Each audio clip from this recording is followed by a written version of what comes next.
First, I'm going to talk about my 590A1. This model features an 18.5-inch barrel.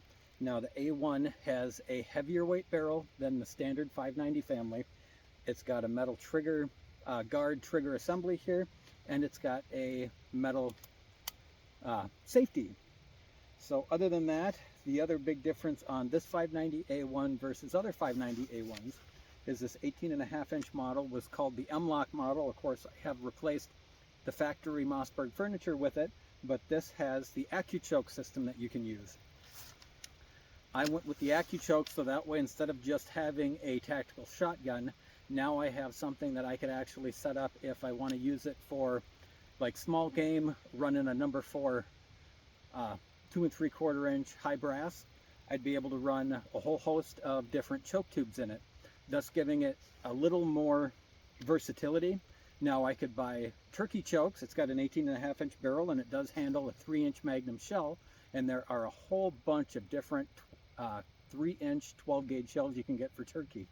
Now in the nice short little compact package like this 18.5, I would have no issues with being able to use it for turkey.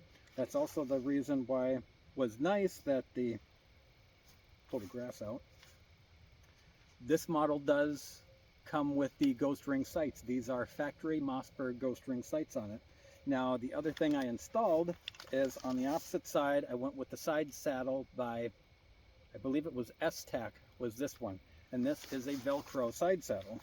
So as you deplete all your rounds, you can pull it off and you can have another Velcro back side saddle ready to go to install.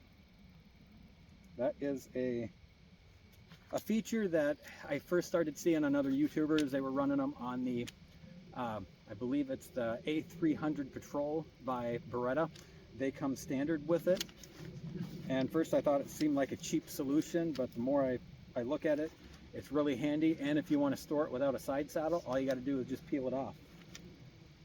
Other alterations I made to it was I have the Magpul sling adapter up here.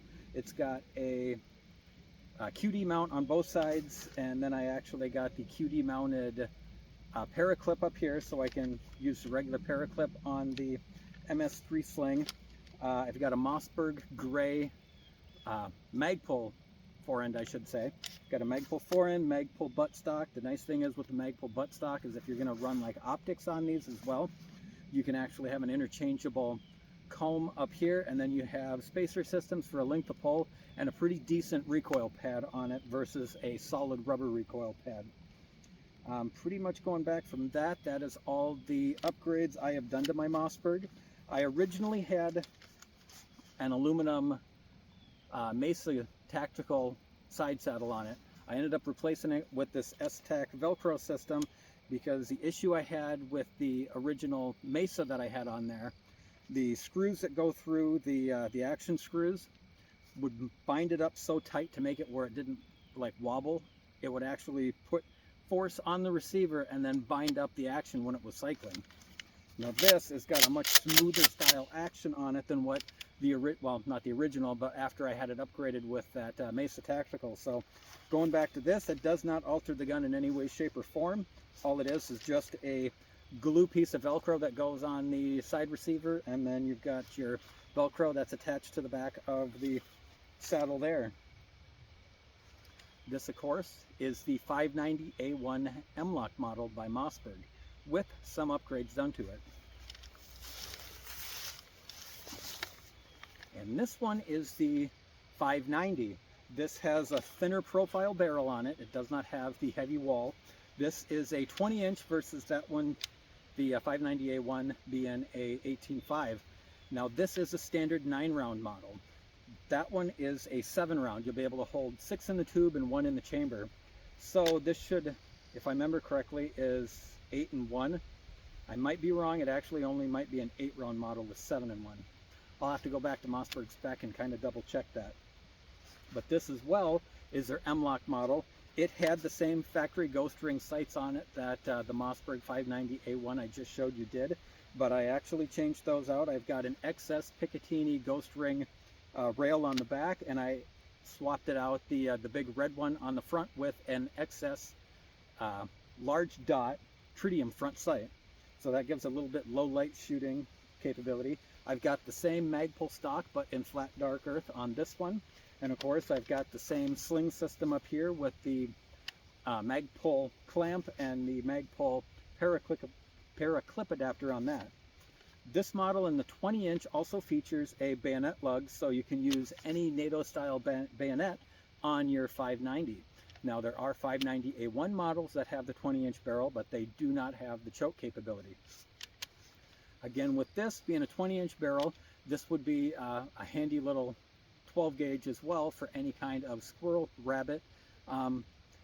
You don't necessarily have to use buckshot when you're hunting varmints either. They've got plenty of coyote loads out there which are more geared out to a choke system. Carlson, of course, has a whole host of coyote chokes. They've got waterfall chokes. They've got turkey chokes.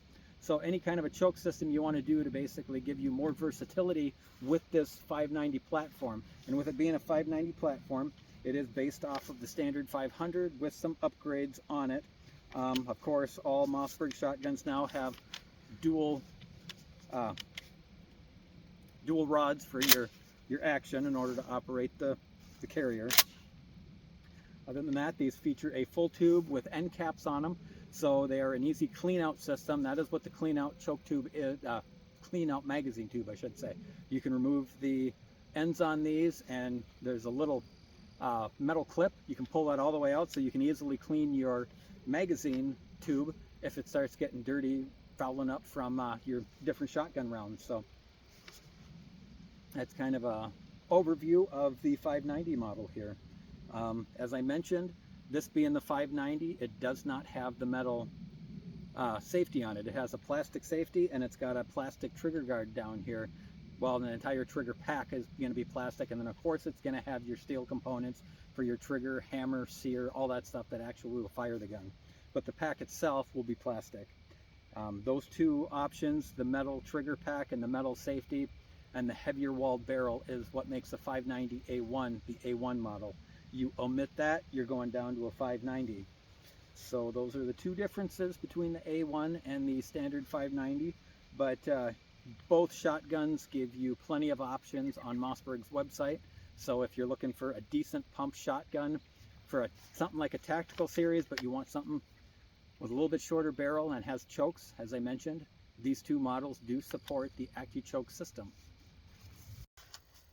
First round will be the Flight Control by Federal Premium 12 gauge double-aught buck. I'm going to start with using the Cylinder Choke by Carlson.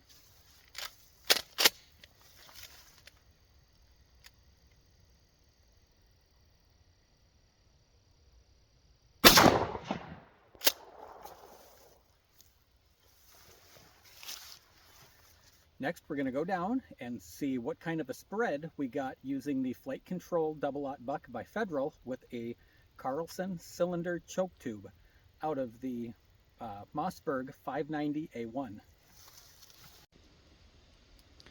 As you can see, that first round using a 590A1 with a cylinder bore choke is just a little bit low and off to the right-hand side. I'm going to mark these with a magic marker so I can keep track of if the group is increasing or decreasing as we go up with a tighter restriction with chokes. The improved cylinder is up next. Of course, this choke as well is manufactured by Carlson's, and we will be maintaining the 12 gauge 2 3/4 inch Flight Control buckshot by Federal Premium.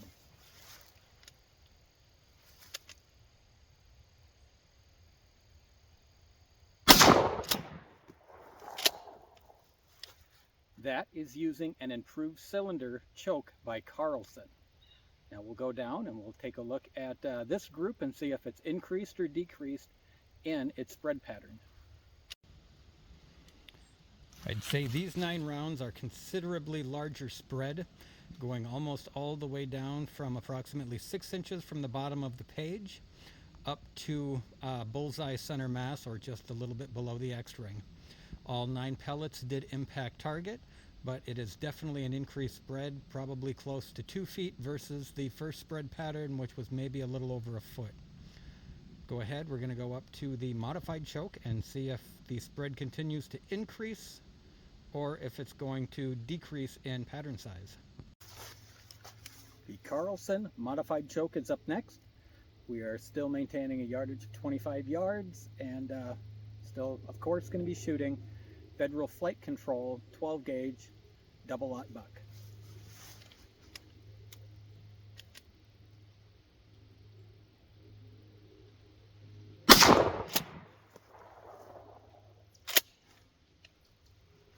Let's go down and take a look at the target and see if our choke tubes are making any difference.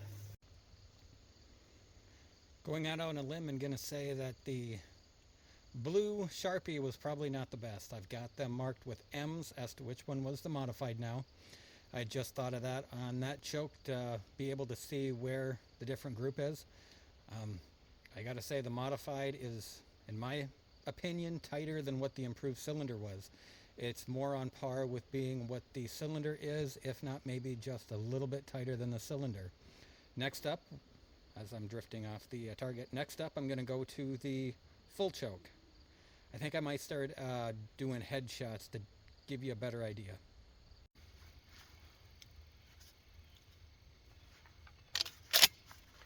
Next up is the full choke by Carlson. 25 yards is our distance, and Federal Premium 12 gauge double-aught buck Flight Control is the shot.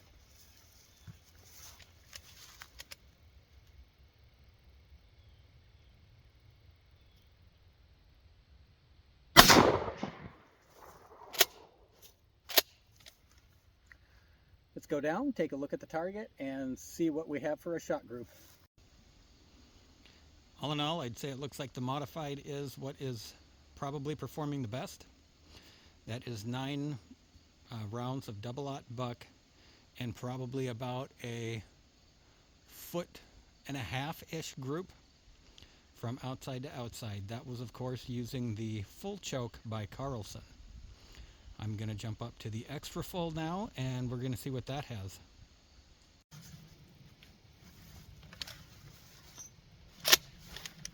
I have the full choke installed. It, of course, is by Carlson. I also am going to be shooting at 25 yards, and I'm looking at still using the Federal Flight Control 12 gauge 2 3/4 inch double-aught buck.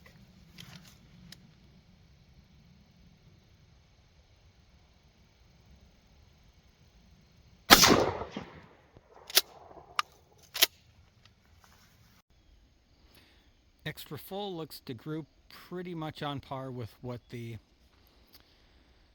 full choke does. So I'd have to say, from what I'm looking at now, it'd be either a toss-up between the modified or the cylinder.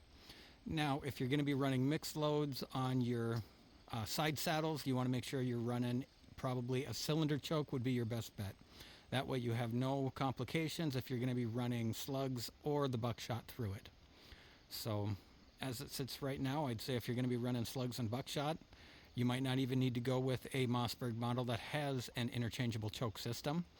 But I'll talk more about why I chose the 2 Mossbergs that do for the 590 series. Okay, I've got the extra full choke installed on my 590. This is the one that's got the 20-inch barrel. It's the other thing. These rounds are a little difficult to get out of the side saddle. This is a GG&G side saddle that I have on this one. It's an aluminum. That's probably going to get replaced. I also have the paraclip adapter on the buttstock here by Magpul. I do not use that. That is why I did not go with it on the 590 A1. Both stocks I have the flush cups installed on them, so that way I can use the QD swivels on either side of both of my Magpul model stocks. Come on, work direction.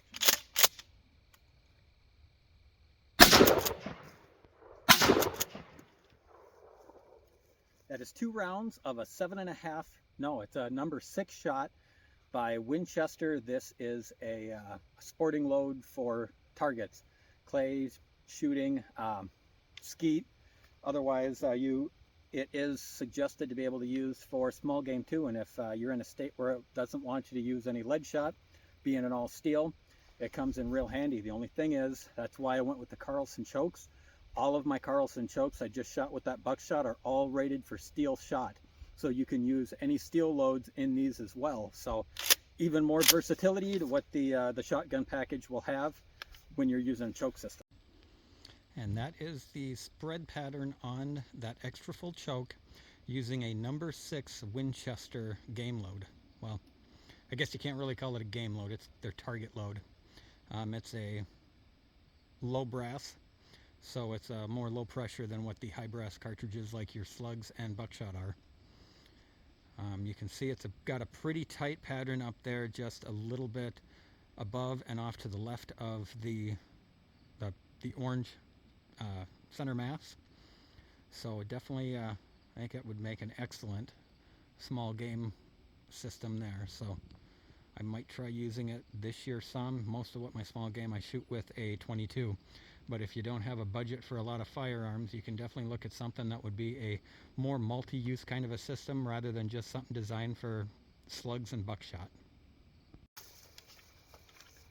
Okay, I'm back over to the 590A1. What I'm going to run now is a couple of 2 3/4 inch Federal Premium True Ball slugs. Going to aim center mass and see if I can get any kind of a grouping with this.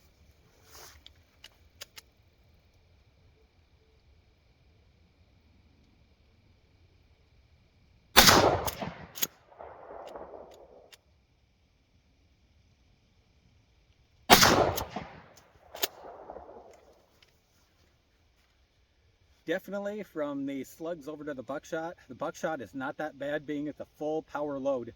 My flight control buckshot, I do not use the low recoil. I use the standard load with the higher velocity to it.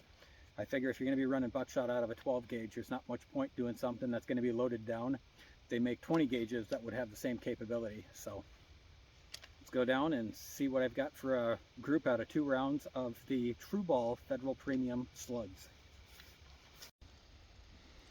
Not too bad. They're right next to each other, and that's shooting offhand at 25 yards.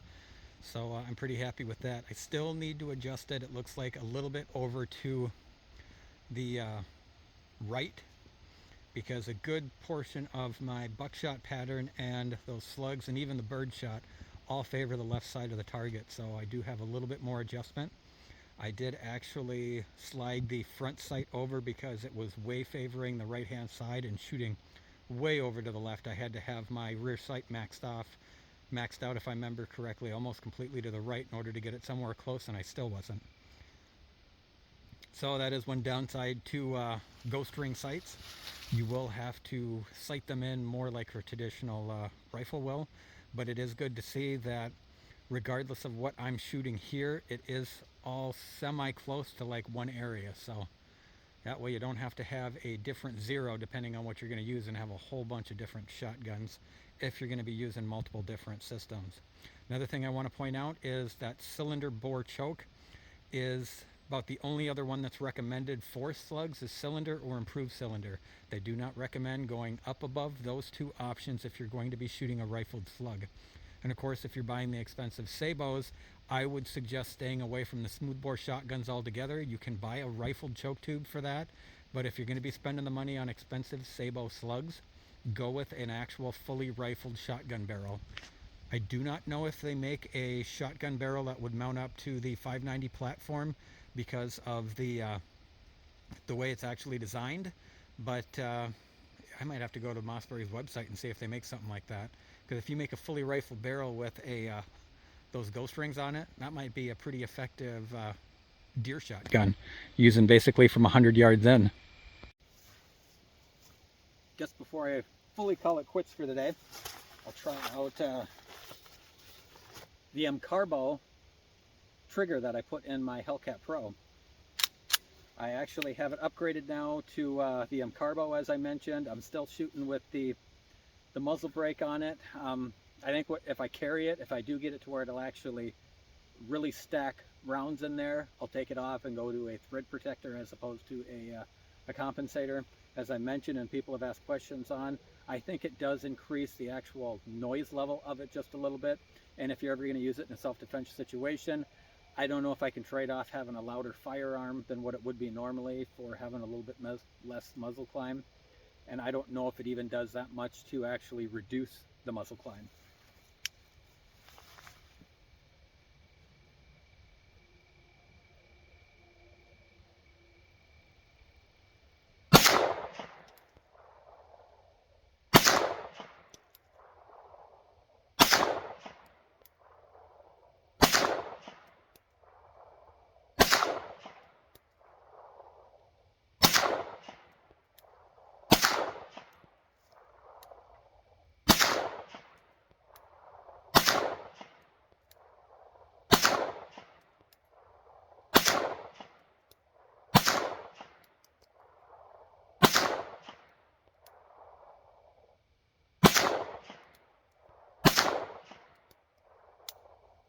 And it didn't lock back because I had my thumb riding the slide release yet again. That seems to be a pretty common thing with the small grip on this Hellcat Pro. I mean, all in all, I do like a lot of the other stuff on it. I just have not been able to shoot this well at all.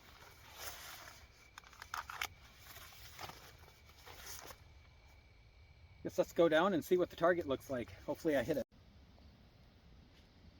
Yeah, there's definitely more holes in the target. Everything is low from where the center mass is. I do have 2 rounds that are in just outside the X-ring. Otherwise, everything else is favoring to the low and left hand side. Should do some adjustment on my XPS carry and do a lot more dry firing, because there's a lot of movement in the sight when I dry fire, so that's the last thing you want to see.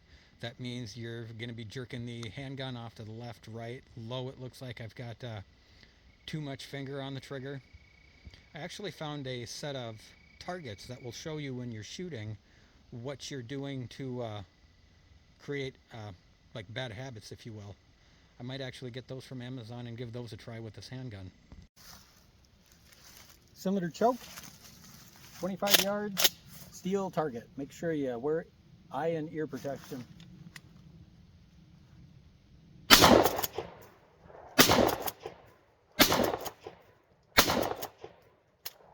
And that went through real quick.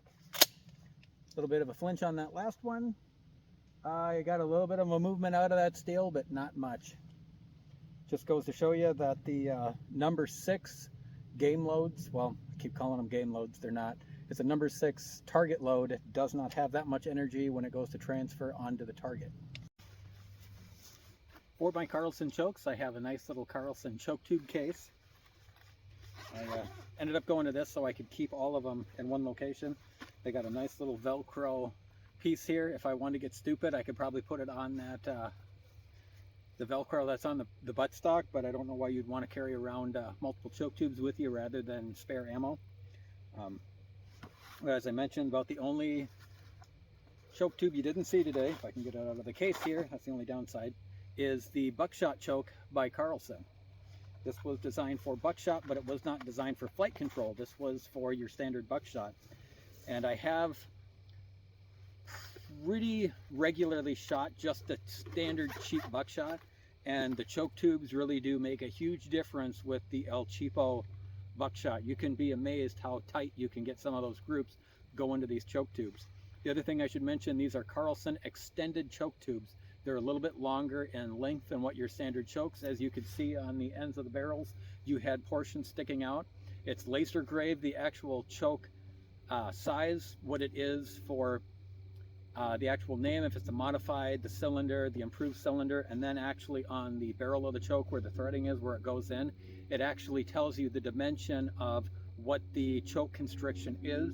If it's anywhere from a 0.690 all the way up to a 0.730, I think is the cylinder.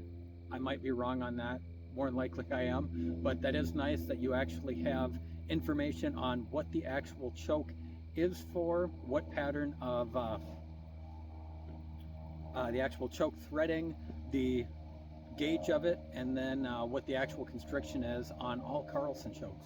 So that is something, if you're looking for chokes, I definitely recommend those. I've got a complete set in the blued ones here, which are the blacked out ones, and then I have a all stainless steel one where they're all just silver yet for the other, like Mossberg 930 I have, and then I have an EAA 1919 ACDO that uses the Mossberg system too. That shotgun looks like a bastardized AR-15 just in a 12 gauge. Of course, as I mentioned, all of the buckshot I'm shooting today is the Federal Flight Control. That is a 2 3/4 inch high brass, so it is at full power load. It has a velocity of 1,325 feet per second. It is a 9 pellet, as I mentioned before. And big thing, what makes this stuff more expensive than the standard is that flight control wad, and it is a copper plated lead like buckshot, so a little bit higher grade of buckshot than what just your standard lead pellets are. So if you're looking for a little bit more performance out of your 12 gauge, probably look at the Federal Flight Control. Well, that's pretty much going to do it for today. I think I've got a video of earlier where I shot some milk jugs with the 18.5 inch model, the 590A1. There is a little bit of rust on it because somebody didn't clean the shotgun off after they've got a gritty, powdery, watery slime all over it. So if you're going to be using fun targets, just make sure you clean your firearms up. Last thing you want to do is have a shotgun you spend a lot of money on and it ends up becoming just a rusty pile of crap.